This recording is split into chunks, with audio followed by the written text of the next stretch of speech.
Welcome to News Inside. I don't know if you have ever heard of Odogu Parara. Today in the house, we have an Odogu Parara. Okafor, you're welcome. Thank you. It's our Odogu Parara. Not me. Because Odogu Parara, they show to us, we don't know his work. We don't know what he does for a living. We don't know how he manages regular daily business activities with the chasing of a woman or trying to make the woman happy or things like that. We didn't see that. So, and that's essentially, in a way, what has pervaded our society. You know, people want to see results. They don't want to know how you got there.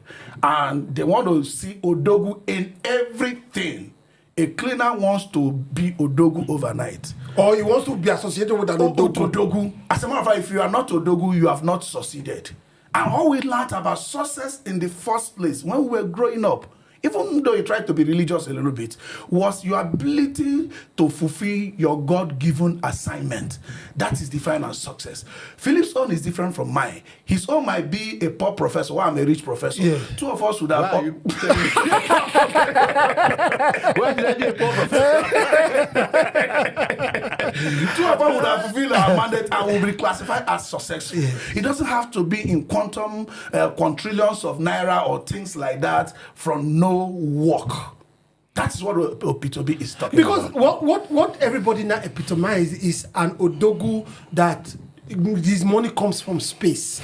I've not really seen an Odogu that is single, is not married, and he has 27 houses in Lagos.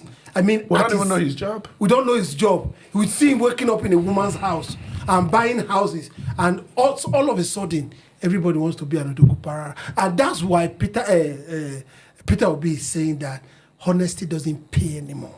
Nobody's looking out for the state. Everybody's looking out for their pocket.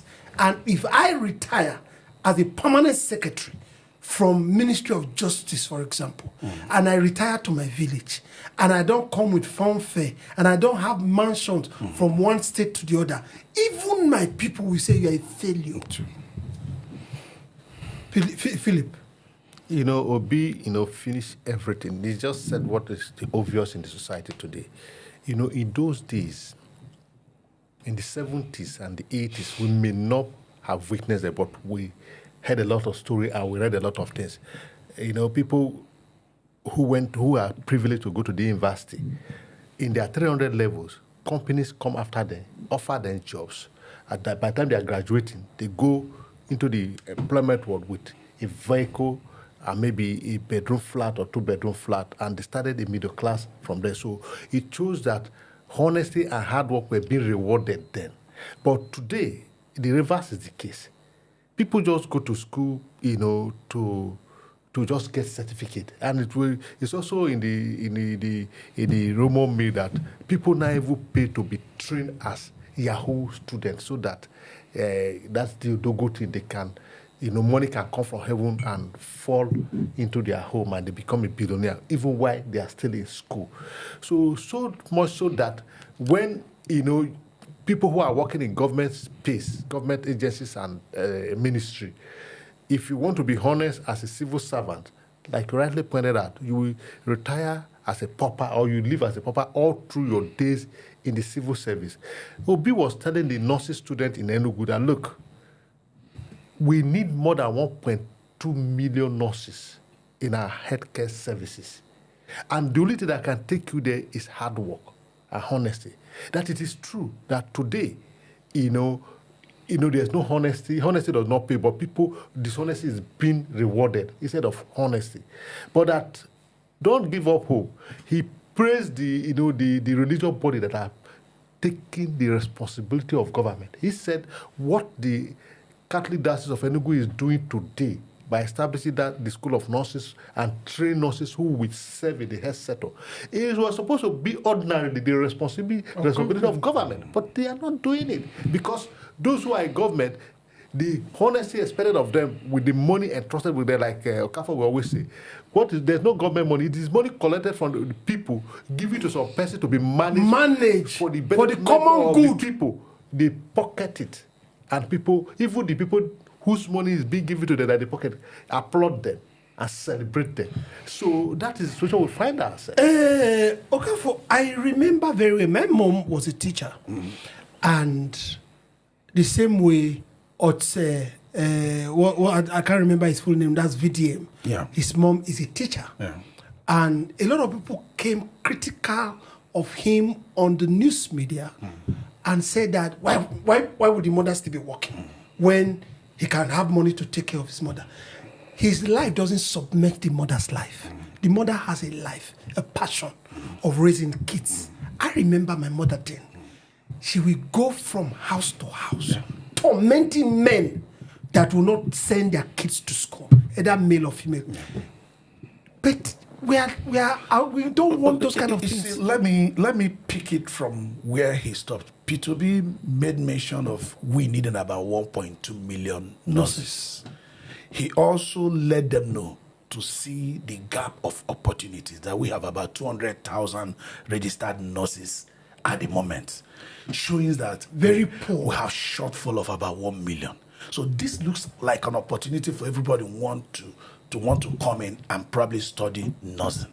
But those studying nursing, what is happening? They actually living here and traveling abroad. Why? Because practicing nursing here is not sufficient to pay them as somebody who is in government office or any of the government offices and has opportunity to steal money. You see, this mentality you are trying to push forward. Everybody thinks you are still a poor man if you still drive yourself. Yes. But one of the richest men all over the world drive themselves. Warren Buffett. In Nigeria, once you can buy 2 cars, the next is to buy a driver that will be driving you. When you get there, you come down from the back. You go and park. So that you can answer Odogo. As a matter of fact, if you still drive yourself to an event where other people came with a driver, they may not even allow you to enter. It's a mentality. It's becoming a cultural thing. And that is what P2B is cautioning. The other day, let me tell you, why would somebody think that VDM, I don't even know what VDM does to make money in the first place. Exactly. Anyway, because I don't consider him rich. I don't know his occupation. Yes. I don't know what he does and where he earns his money. Why would his mother not be teaching to the point of retirement? Even though you have become a billionaire, is that why you should retire your mother? Even working is a source of being physically fit. Okay, but let's get back to what we are saying about Obi talking about corruption in government. You know, the only sources people think, like in the budget of this year, they try to diminish training. Fine. The corruption still continue because they have not looked at. We are only good at looking at one point. One of the areas is work not do that they don't do.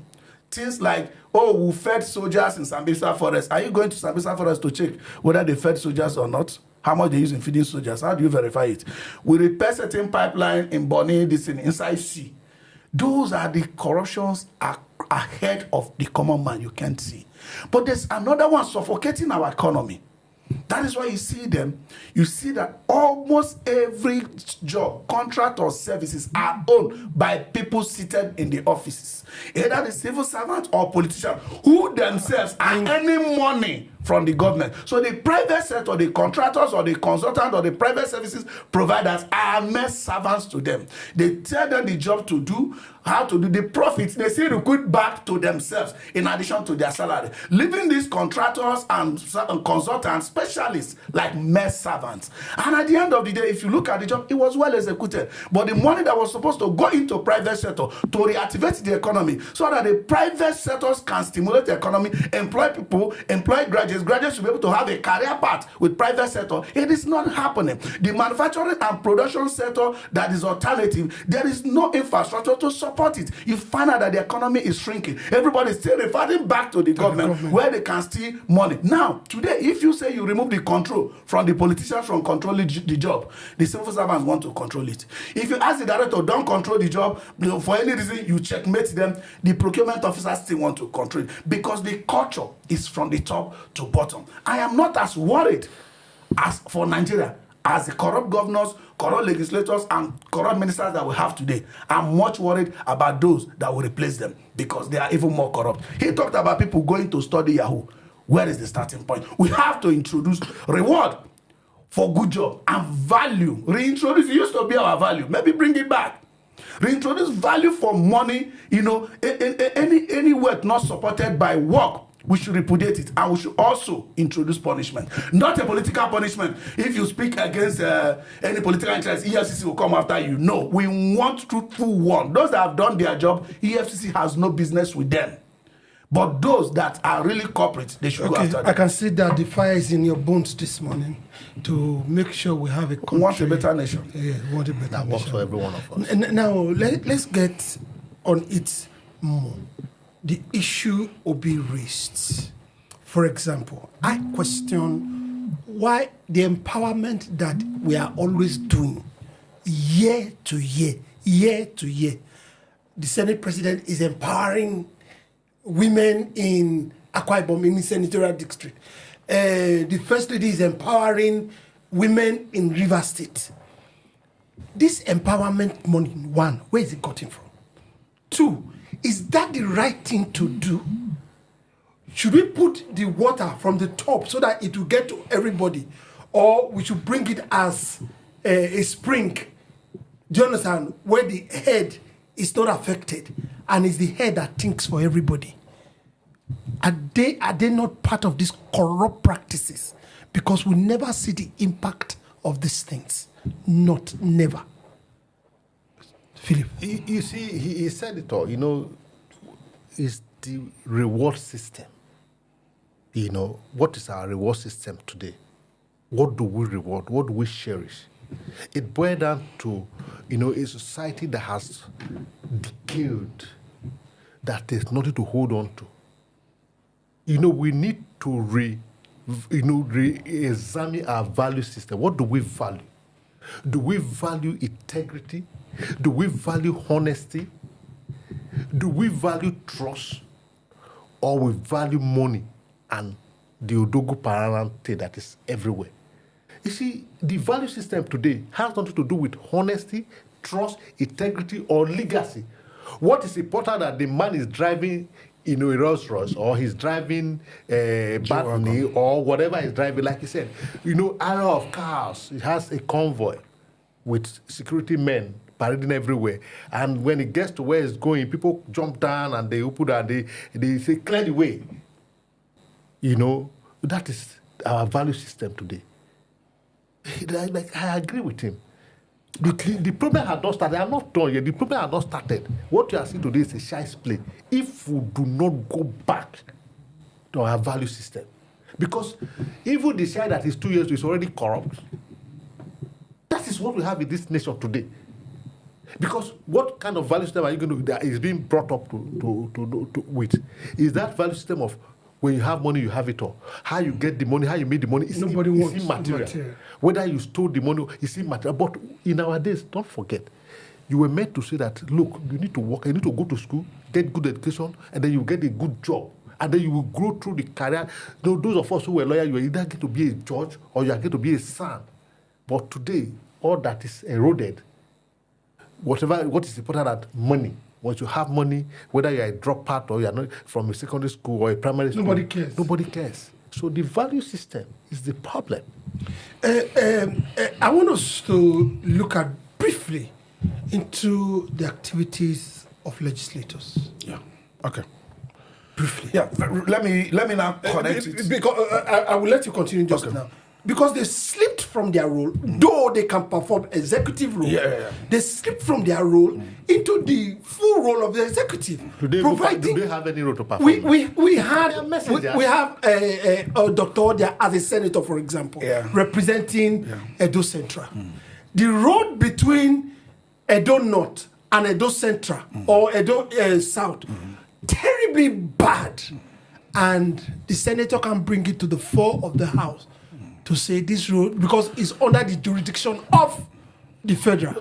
Let me come to that is why issues of legislature in Nigeria, you begin to think that when Baba Ahmed said people above 70, Asiwaju and co, and maybe people like Atiku should retire and not contest for 2027, that is age retirement. But I think we should introduce deficiency in service retirement. People who have been there for more than 2 tenures and have not done anything should retire. It's not about only age. Some people have been there for God knows when, and they are doing nothing. They've been in the system for too long. It's time for them to retire. They don't need to be physically old, but they are mentally old already. Deranged already. They are mentally old already. They Retarded. need to retire. Now, this legislature, you will talk about misappropriation. What is misappropriation? You are assuming that the appropriation that was carried out by the legislature was correctly done. You talked about where the First Lady and co, who do not have official, any office, budget tend to get their money. And we do know that no 1 naira of government can be spent without appropriation. Yeah. It means that if she has money to spend from the government coffers, it must have been appropriated. We're in a nation where our appropriation itself is misappropriation. So you do not even have to wait again for there to be misappropriation for you to say, oh, somebody is corrupt, because the appropriation itself is misappropriation. The legislators tend to forget that they are the one to check value for money in budgeting. The idea is not to give me project in my constituency D. It's beyond attracting projects to your constituency. It's beyond that. It's about checking that what they are submitting, apart from prudence in cost, you have to check whether it's of priority. I gave you an example. Bridges are excellent, but unemployment of the youth, for example, if you have a community, unemployment of the youth, if your youth are unemployed, what's going to happen? There could be crime, there could be other vices, and animosity, and people dejection, the youth losing confidence in their nation, which could affect patriotism in some form. They may pull out from governance. If you have money and you are faced with limiting factors, which is natural in budget because we don't have unlimited money, do you use that money to go and build a bridge in the bush to connect one road to another, or you tend to stimulate economy where they can even pay tax to build that bridge 10 times? Our people we are electing are deficient of knowledge. Some of them can speak good English, and our followers clap for them. Even our voters like them when they quote section A, P plus C, but at the end it amounts to no value. They push form over substance. We should ask ourselves, when is the retirement age of legislators? We'll have to put a term limit. Okay, we have a topic coming up on that. The right of a second term. Is it legal or is it a privilege? Yeah, we talked about it, that we're going to discuss it. We're going to discuss it, right? Yes. Okay. So I just remember it, and so that's why I put it to you that we need to discuss it. Okay, these are the issues that we see every day in Nigeria. But our discussion never really stops. Our comment is there. Go there, put your own comment there. That's how most of these things, we bring them to the fore and we can discuss them and talk about it and see the Nigerian that works for every single person. We'll be right back on News Insight.